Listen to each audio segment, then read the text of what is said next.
네, 여러분, 제가 지난번에 진보 목사님 만났던 거 예배 중에 한번 말씀드렸는데 기억하실지 모르겠습니다. 진보 목사님 UFC 이종격투기 세계 챔피언이라고 말씀드렸죠. 그런데 고관절에 좀 장애를 입으셔서 전동 휠체어를 타고 다니십니다. 브랜든에 거주하시고요. 템파 지역 전체를 또 복음으로 섬기는 복음 사역자이십니다. 지난 크리스마스 무렵에 우리가 진보 목사님께서 지난 7년여간 사역하셨던 그 칼리지힐 지역의 긍휼 사역에 함께 동참했습니다. 그때 우리 오봉아 집사님 같이 참여하셔서 열심히 그때 활약해 주셨는데 또 빨리 나와서 같이 한 번 더 가야죠. 네. 그때 이렇게 물건 패키지를 막 나눠줬어요. 사람들이 그 사거리에 그냥 막 찾아오고 막 나눠주고, 그래서 이 지역 좀 이렇게 가난한 사람들이 사시나 보다, 또 이렇게 나눠주면 또 참 좋아하신다, 그런 정도만 이해했었는데, 지난 목요일 날 진보 목사님하고 같이 그 칼리지힐 그 지역에 좀 더 안쪽 타운으로 들어갔어요. 안쪽 골목들로. 그러니까 좀 더 그 지역의 속살이 좀 보였습니다. 생각보다 훨씬 더 어려운 지역이었어요. 그 차에 전도 패키지가 한 100개 또 들어있고 케어 패키지가 한 50개 정도 들어있는데, 그거를 가면서 이렇게 창문을 내리고 길가에 있는 사람들 이름을 부르고, 그러면 그들이 차로 오고, 그럼 그걸 전해주고, 그럼 이름을 목사님은 웬만하면 다 기억하시더라고요. 이름 기억하시고 이름 불러주고, 또 아는 사람은 기도 제목 물어보고, 모르는 사람은 이름 물어보고, 또 그러면 또 그때 이름을 또 써놓으시고, 또 그걸 전해주고, 이쪽으로 오면 제가 전하고 저쪽으로 오면 목사님이 전하고, 그러면서 골목골목을 누볐습니다.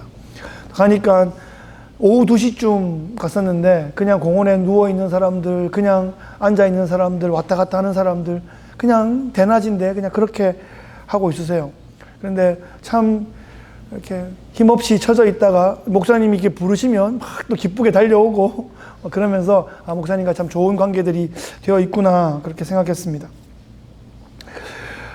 그런데 목사님이 그 골목을 가다가 갑자기 무슨 말을 하셔가지고 나한테 말하나 싶어서 보면 운전하면서 기도하시는 거예요. 기도하시면서 울먹거리시면서 또 기도하시고 때로는 선포하시고 막 그러면서 그 골목골목을 누볐습니다. 그러다가 보니까 어느 한 블락에 가니까 이렇게 노란 줄이 쳐 있고 폴리스 줄이 쳐 있고 경찰차가 많이 있는 거예요. 목사님이 직감적으로 이렇게 좀 이게 무슨 일인가 그러고 지나가는 사람 불러서 지금 무슨 일이냐 그랬더니 어느 집에서 총기 사고가 났다. 그런데 그 집을 또 아는 집이에요. 집집마다 다 하시니까 총기 사고 어떻게 났냐 그러니까 그냥 차를 몰고 가서 그 집 앞에 서가지고 차 창문을 내리고 연발총으로 그냥 갈겨버린 거예요. 이게 무슨 영화에서만 보던 얘기 같은데 실제로 그런 일이 있는 거예요. 그런 일이 왜 있냐? 마약을 사고 마약을 팔고 그렇게 하잖아요. 그러다가 자기 구역이 아닌 데다 마약을 팔든지 자기 구역이 아닌 사람한테 마약을 사든지 그렇게 되면 그냥 갱단이 와가지고 그냥 본보기로 갈겨버리는 거예요. 그래서 그 집에 있는 아들 둘이가 총을 맞았어요. 그래서 그 사람들은 또 도주하다가 경찰에 잡히고, 병원에 간 사람들은 또 생명에 위급하지 않다고 하고 막 그러면서 또 목사님 또 차에서 또 우시고 그러면서 야, 참 쉽지 않은 지역이구나. 오늘 복음을 듣지 않으면 내일이 보장되지 않는 그런 지역이어서 정말 안타깝게 복음을 전했습니다. 그만큼 또 긴박한 지역이 우리가 차를 몰고 30분 안에 가면 이렇게 모여 있는 그런 지역이에요. 여러분 또 영적인 눈을 떠서 보면 우리의 삶과 우리의 상황과 이 시대 자체가 그만큼 긴박합니다. 복음이 긴박해요. 그래서 오늘도 우리는 그래서 복음을 들어야 되고 복음에 무장되어야 하고 복음을 나누고 전해야 합니다. 오늘도 그래서 우리는 예수님의 복음 이야기를 듣습니다. 먼저 복음서에 나타난 예수님의 그 이야기의 가장 기본적인 구조를 살펴보면 예수님은 먼저 30년의 사생애를 사셨고 이후에 3년의 공생애를 하셨습니다. 3년의 공생애 중에는 첫 1년은 고향 나사렛을 중심으로 사역이 처음 시작되었고, 둘째에는 갈릴리의 가버나움을 중심으로 아주 활발한 사역의 전성기가 진행되었고, 마지막 셋째에는 예루살렘 향해서 걸어가시며 그 예루살렘에서 고난받으시는, 그러니까 준비기, 전성기, 사역기, 순환기, 고난기, 이렇게 그렇게 3년으로 나눌 수 있겠습니다. 지금 예수님은 나사렛을 중심으로 준비기 시즌이고요. 그 준비기 때 있는 그 이야기들을 우리가 최근에 몇 주 동안 나눴어요. 안 나눴던 얘기 중에는 이제 가나 혼인잔치의 기적 같은 것도 거기 속하고요. 예루살렘에 올라가셨을 때 니고데모를 만났던 그 이야기, 수가성 여인을 만났던 그런 이야기들이 나사렛을 거점으로 해서 유대를 왔다 갔다 하던 그 시기에 있었던 초기 준비기에 있던 일입니다.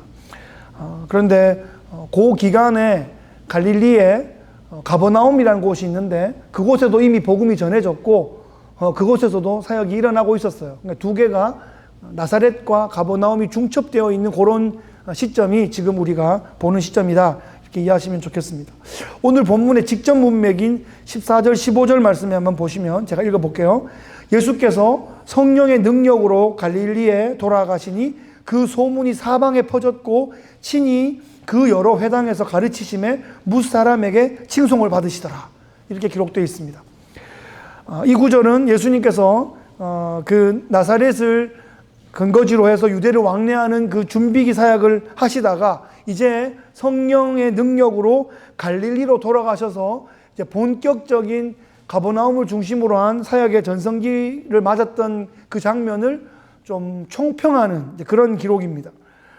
이스라엘 그 지도를 보시면 지난번에 지도 한번 설명해 드렸죠. 남쪽에 유다가 있고 중간에 사마리아가 있고 제일 위에 갈릴리가 있는데, 그럼 제일 위 지역을 갈릴리 이렇게 볼 때는 큰 지역인데 그 갈릴리 지역 안에 나사렛이라는 예수님 고향 동네가 있고 그 북쪽으로 가면 이제 갈릴리 호수가 있는데 갈릴리 호수 주변에 이 가버나움이 있어요.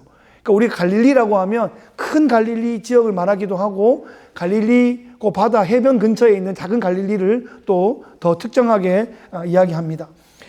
그래서 오늘은 우리가 뭘 지금 중요한 지점을 확인하냐 하면 그 예수님이 그 나사렛 중심의 공생의 준비기 사역에서 이제 전성기의 가버나움으로 촛대가 옮겨지는 그 장면이 전환되는 바로 그 지점을 우리가 확인하는 겁니다.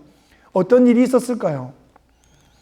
우리가 기억해야 될 것은 당시에 예수님께서 나사렛을 중심으로 이미 사역이 시작되었다는 것과 이미 가버나움에 있는 그 사역이 중첩되고 있다는 거, 요거 지금 기억하시고요. 금방 읽었던 14절 15절에 보면 예수님의 소문이 갈릴리 일대에 이미 널리 퍼졌습니다. 예수님이 여러 회당에서 가르치셨고요. 그 티칭 사역을 통해서 많은 사람들이 열렬히 반응하고 모이고 따르는 일들이 진행되고 있는 중입니다. 그 무렵에 가버나움에서 이미 이 정도 일어나고 있는데 나사렛을 방문하셨어요. 그러니까 아직 두 개가 탁 나눠진 시점은 아닌데 나사렛을 방문하시니까 안식일이 되었고 이제 회당에 예배를 드리는 거예요. 그 회당 예배에 참석을 하니까 설교 요청을 받았습니다.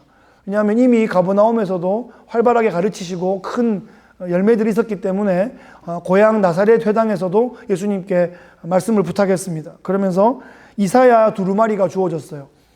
이 부분을 보니까 예수님이 이사야 두루마리를 요청하셨는지 아니면 그 주에 읽어야 할 본문이 이사야이기 때문에 이사야 두루마리를 받았고 예수님이 그것을 읽고 그냥 랍비로서 설명하시는 그런 부분인지는 분명하지 않지만 하여튼 중요한 것은 이사야 두루마리를 받으셨고 이사야 61장 1절 2절 오늘 우리가 읽은 이 본문을 이사야 두루마리에서 예수님께서 읽으셨다는 사실입니다.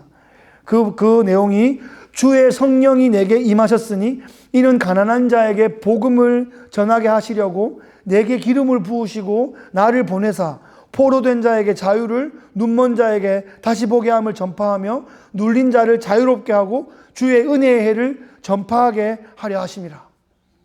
이 말씀은 이사야가 전한 말씀인데 이사야가 좀 길고 좀 어렵습니다. 66장까지 되어 있고 전반에 39장 또 후반에 27장 그래서 신구약 성경 구조하고 같은데 이것을 둘로 나누면 그렇지만 이것을 1 이사야, 2 이사야, 3 이사야라고 세 파트로 나눠져요.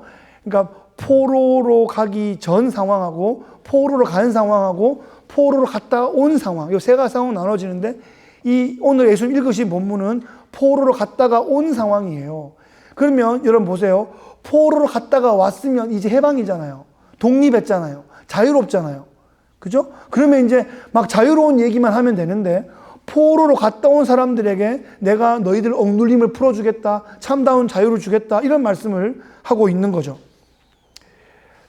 그게 무슨 말인가 하면 몸은 돌아왔는데 아직 우리의 마음이, 정신이, 영혼이, 믿음이 온전히 해방되지 않은 상태라는 거예요. 그래서 메시아가 오셔서 그 마음을 풀어주시고 그 마음의 온전한 자유와 해방과 그 감격을 주시겠다.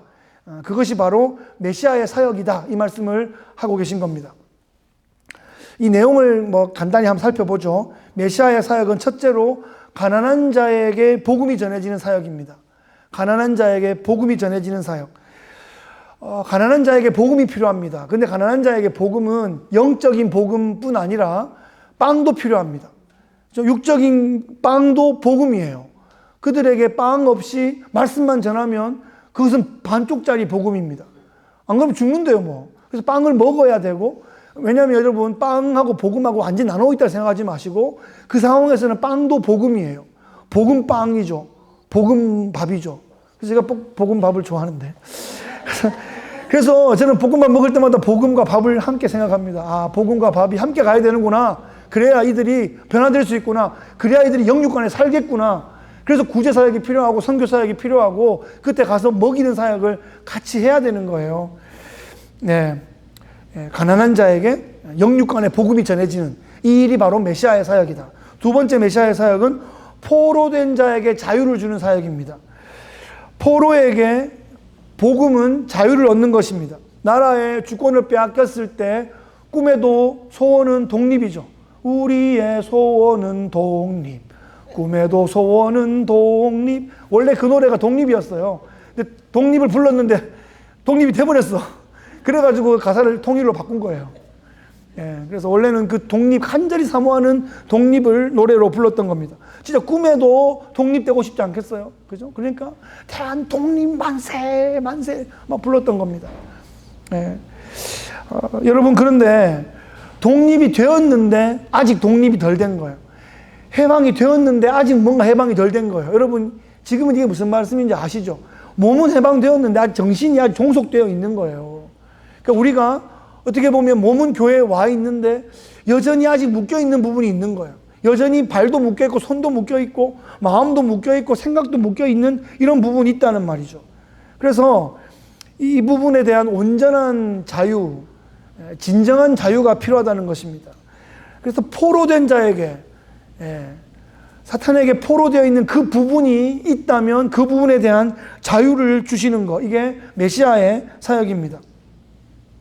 자기는 포로가 아니고 자기는 죄인이 아니고 자기는 법 없이도 사는 의로운 사람이라고 생각하는 사람에게 왜 당신은 구원이 필요한 존재인지, 왜 당신은 은혜가 아니면 영원한 형벌을 받을 수밖에 없는 그런 존재인지 이것을 깨우쳐 주는 거죠.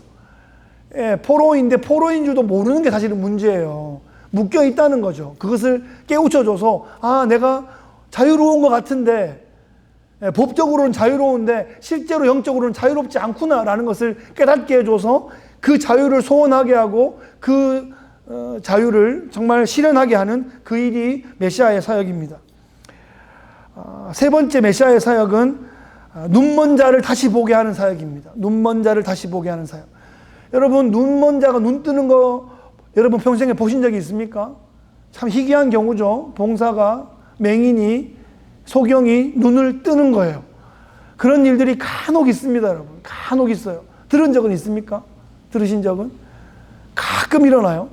선교지에서 일어나기도 하고 어떨 때 치유 집회에서 일어나기도 합니다. 저는 한번 봤거든요. 1993년 6월에 신촌에서 연세대학교 강당에서 일어났던 그 집회 가운데 저랑 3m 정도 떨어져 있는 곳에서 태어나서 한 번도 눈 떠보지 못한 소년을 위해서 한 10명 정도가 이렇게 모여서 기도를 간절히 하는데 그 아이가 눈을 뜨고 처음으로 눈을 뜨고 엄마를 보고 울고 비명 지르고 박수치고 뛰고 하는 거를 제 바로 앞에서 봤어요. 뭐 그 전에도 후에도 본 적이 없는데 그 일을 제가 봤기 때문에 있을 수 있다 하는 건 저는 인정을 하고 있어요. 근데 뭐 항상 자주 계속해서 막 일어나는 건 아니기 때문에 하나님께서 그렇게 은혜 주실 때 그럴 수 있다. 우리는 그렇게 볼 수 있습니다. 그래서 여러분 그 당시에 눈먼 자가 다시 본다고 하는 것은 이것은 뭐 허리 아프다가 안 아프다. 이거하고는 차원이 다르잖아요. 안 아픈데 아프다 그러다가 나은 줄 어떻게 알아? 그죠? 근데 안 보다가 딱 보는 거는 이게 너무나 선명한 일이잖아요. 그래서 메시아의 사역 가운데 맹인이 눈을 뜨게 되는 것은 너무나 선명한 일이었기 때문에 예수님 당시에 메시아가 오면 맹인이 눈 뜨는 일이 있을 것이다. 이것을 가장 선명한 징표로 알고 있었어요. 그래서 그런 일들이 많았겠지만 예수님 사역하실 때 치유하는 일들이 빼놓지 않고 두 사건을 기록했죠. 날 때부터 맹인 되었던 자가 눈뜬 사건과 소경 거지 바디메오가 눈뜬 사건을 기록했습니다. 성경은 오실 메시아에 대한 기록과 다시 오실 메시아에 대한 기록이기 때문에 맹인이 눈뜬 사건을 반드시 기록해야 되는 거예요. 그래서 눈먼 자가 다시 보게 되는 사역이 메시아의 사역 가운데 있을 것이다. 그렇게 말하고 있어요.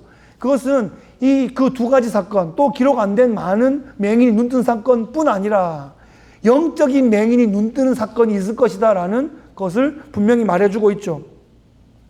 참 아이러니한 것은 요한복음 9장에 날 때부터 소경되었던 자가 눈뜬 사건이 그 사건의 배경이 실로암이잖아요.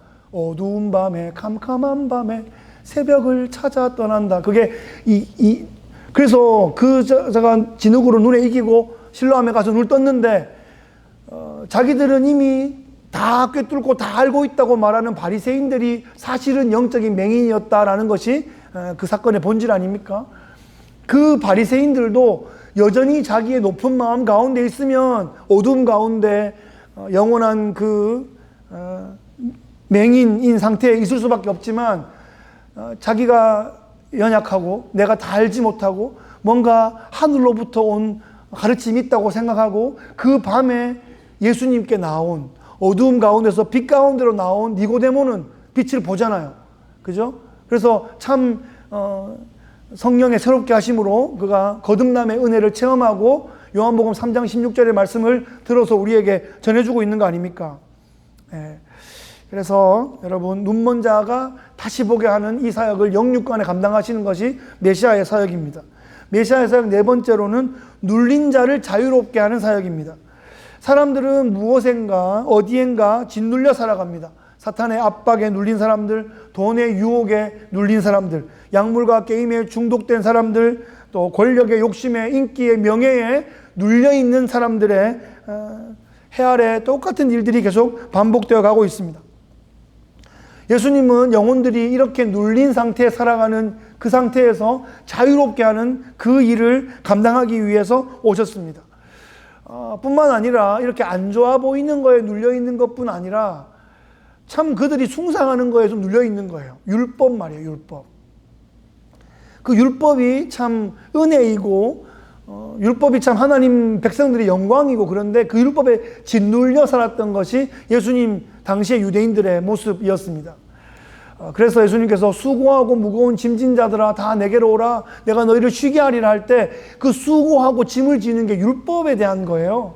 엉뚱한 무슨 다른 죄의 짐이나 세속의 짐을 얘기하는 것이 아니라 너희들이 숭상하는 그 율법의 짐을 지고 그것 때문에 수고하는데 정말 헛물만 켜고 있는 너희들에게 내가 참 자유를 주겠다, 쉼을 주겠다, 안식을 주겠다 이렇게 말씀하고 계시죠. 눌린 자를 자유롭게 하는 그 사역, 그걸 위해 예수님께서 오셨습니다. 마지막 다섯 번째로 주의 은혜의 해를 선포하는 사역입니다. 주의 은혜의 해, 이게 주빌리, 희년이라고 하죠. 기쁨의 해. 이것은 50년째 되는 해예요. 7년째가 안식년, 그래서 7년째가 7번 하면 49년인데 그 다음에 77이 49에 그 다음에 50년째 되는 해를 희년이라고 해서 이 희년 그 안에서 그 기간 안에 나한테 배분되었던 땅이 있는데 그것을 내가 실수로 저당 잡히기도 하고 또 내가 실수로 누군가의 종이 되기도 하고 내 자녀가 종이 되기도 하고 그렇게 막 상황이 이렇게 막 됐는데 복잡하게 됐는데 희년이 오면 이것을 다 리셋 버튼 누르는 거예요. 다 처음으로 돌아가는 그 리셋 버튼, 이게 바로 희년입니다. 주의 은혜의 해, 기쁨의 해, 바로 그거죠. 그러니까 우리가 하나님께서 우리에게 좋은 것을 다 주셨는데 우리의 연약함과 죄와 허물과 실수 때문에 사탄에게 저당 잡히고 또 그렇게 사탄의 포로가 되어서 있던 그 모든 것이 주님이 오셔서 버튼을 누르시면 리셋되는 거예요. 원상복구되는 거예요. 에덴의 것으로 회복되는 거죠. 예, 하늘의 것으로 회복될 수 있는 바로 그 일들을 메시아께서 하시는 겁니다. 지금 예수님께서 이사야 61장의 메시아의 사역을 읽으시면서 여러분 이 시대가 돌고 있기 때문에 잘 보셔야 돼요. 지금 바벨론 포로 가운데에서 돌아와서 참다운 자유를 갈망해야 하는데 뭔지도 모르고 앉아있는 사람들에게 메시아가 그들을 회복시켜 주겠다는 거잖아요. 그것을 지금 굳이 나사렛 회당에서 읽는 이유는 너희들이 마치 지금 그 상태다라고 얘기하는 거예요. 자유가 있고 지금 해방되었다고 생각하고 하나님 자녀라고 생각하는데 너희들이 지금 묶여있다 이 말이죠. 눌려있단 말이죠. 참다운 자유가 필요한 상태다 이 말이에요. 너희들에게 은혜의 해를 내가 선포해 주겠다. 너희들에게 자유와 해방과 다시 보게 함과 그 모든 승리와 영광, 그 기쁨의 해를 내가 주겠다. 이렇게 말씀하시죠. 이게 와 아멘 감사합니다. 이렇게 되면 좋은데 이걸 다르게 생각하면 뭐라고? 내가 지금 포로라고? 아니 내가 지금 눌려있다고? 내가 지금 어디? 이렇게 생각할 수 있단 말이죠. 이게 빽딱하게 생각하는 거예요. 예?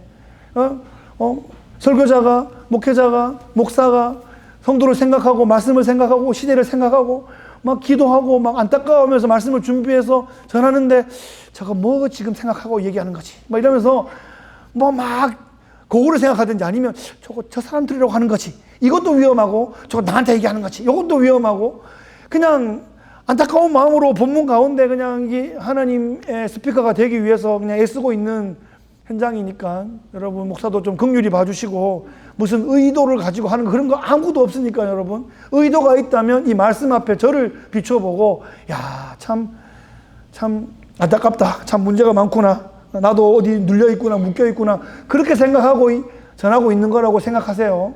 예, 저는 완전히 순결하고 무구해가지고 여러분들 참 똑바로 하세요 이렇게 하는 설교는 전혀 없으니까 자, 첫 번째 청자는 첫 번째 설교 듣는 사람은 저예요.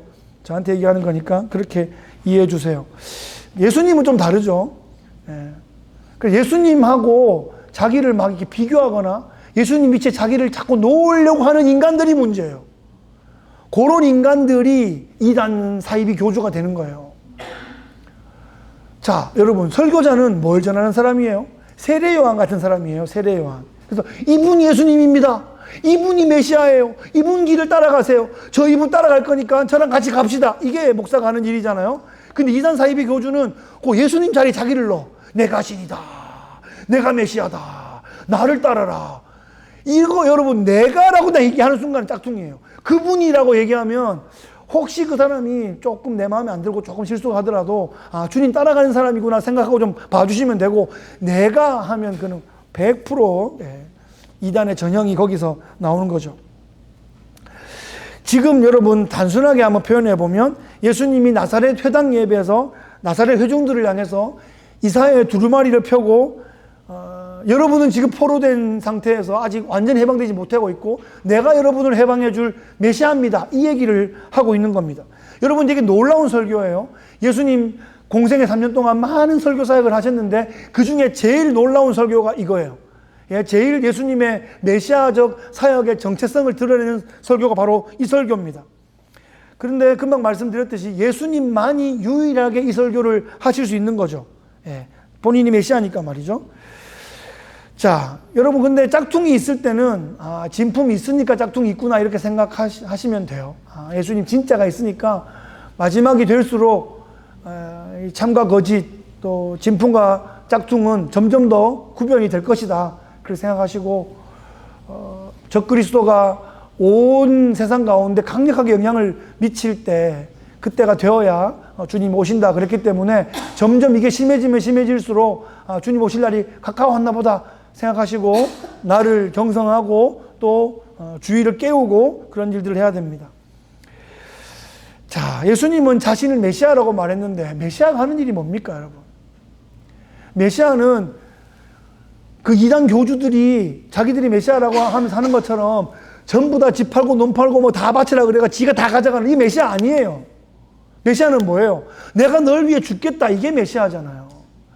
그런데 본받으려면 자기 따르는 사람들 위해 죽는 것까지 따라해야지. 그건 안 따라하고, 예, 그것만 싹 따라하고 나머지 뒤로는 다 땡겨내는 이게, 여러분 그걸 분별해야 돼요.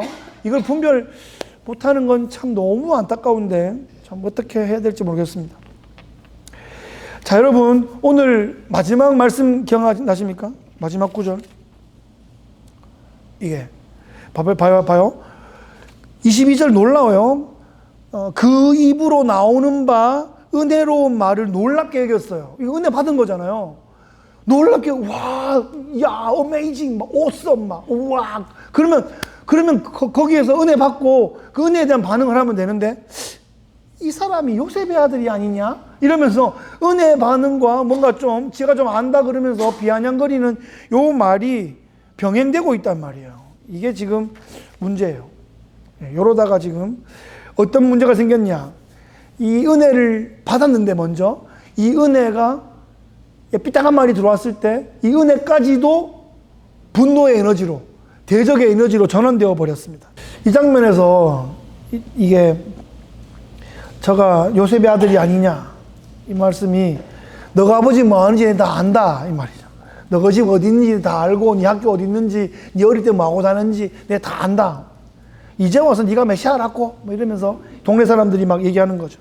네가 나를 가르치려고 네 코치지 흘릴 때 다 봤어 뭐 이렇게 얘기하는 겁니다. 그러면서 이 사람들 화가 얼마큼 났냐 하면 예수님을 막 밀쳐가지고 회당에서 끄집어낸 다음에 막 밀쳐가지고 동구밖에까지 막 가가지고 낭떠러지까지 가서 낭떠러지에서 밀쳐 죽이려고 그랬어요. 낭떠러지에서 밀려고 그랬는데 뭐 아마 자세하게 표현 안 해요. 아마 성령의 어떤 기운이 있었든지 예수님이 그 성난 무리 사이를 뚫고 통과하십니다. 그냥 그 자리를 그냥 피하세요. 아마 이게 그렇게만 나오기 때문에 어떤 뭐 신학자들이 예수님이 그걸 막 이렇게 뚫고 지나갔다는 분도 있고 또 어떤 분은 예수님이 막 밀려가다가 뒤로 딱 돌아가지고 뚜벅뚜벅 걸어가니까 길이 쫙 열리면서 그냥 통과하셨다. 그 말 못할 어떤 큰 위험 앞에 통과되었다. 이렇게 말합니다.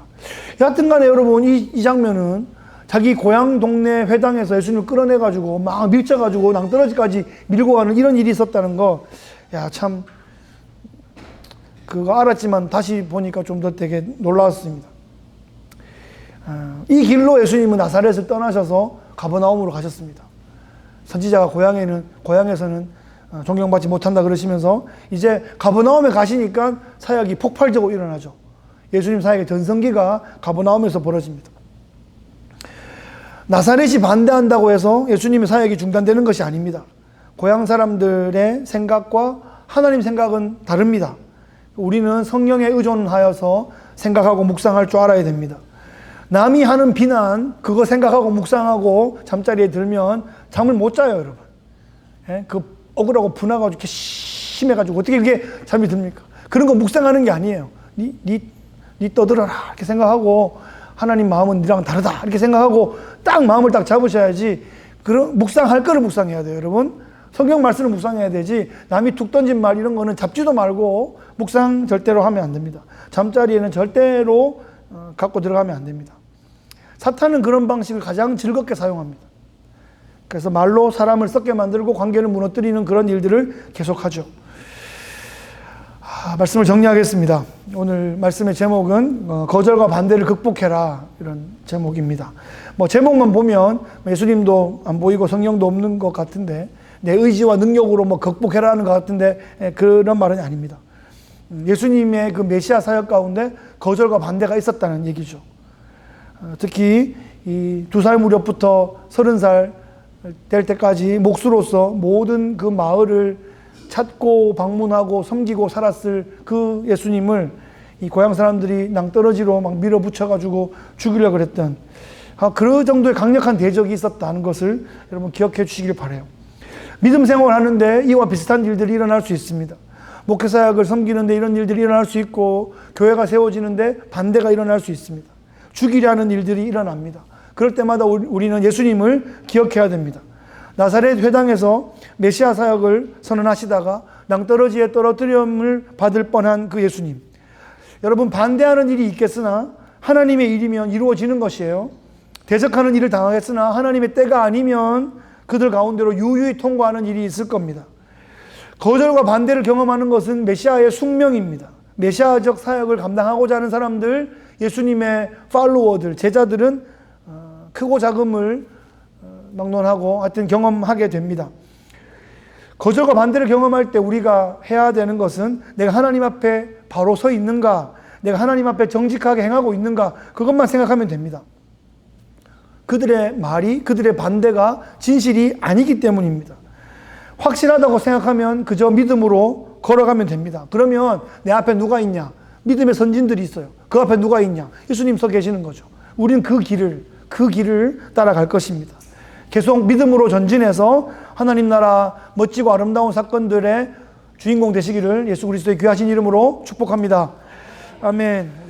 참 좋으신 우리 하나님 아버지 감사합니다. 오늘은 나사렛 그 고향 회당 예배에서 메시아의 그 사역을 참 복음이 필요하고 자유가 필요하고 억눌려 있는 그 백성들에게 그 메시아의 사역을 증거하다가 오해받고 또 그렇게 조롱당하고 수치당하고 죽음의 위협을 당하셨던 예수님의 그 모습을 기억합니다. 그것이 오히려 전화위복이 되어서 가버나움 땅에서 또 놀라운 하나님 나라의 전성기가 펼쳐졌던 것을 우리가 기억합니다. 하나님 아버지, 우리가 복음을 믿고 따르고 믿음 생활하고 또 교회를 세워가며 또 여러 가지 어려운 일을 겪을 때에 예수님을 생각하게 하시고 하나님 나라의 비전을 생각하게 하시고 믿음으로 걸을 때, 정직하게 나아갈 때 하나님께서 그 모든 것을 또 새롭게 하시고 회복시켜 주실 줄을 믿습니다. 믿음으로 나아가 메시아적 사역을 감당하고 또 승리를 선포하는 우리 모두들 되게 역사하여 주옵소서. 감사드리며 예수 그리스도의 귀하신 이름으로 기도하옵나이다. 아멘. And he walks with me, and he talks with me, and he tells me I am his own, and the joy we share as we tarry there, none other has ever known.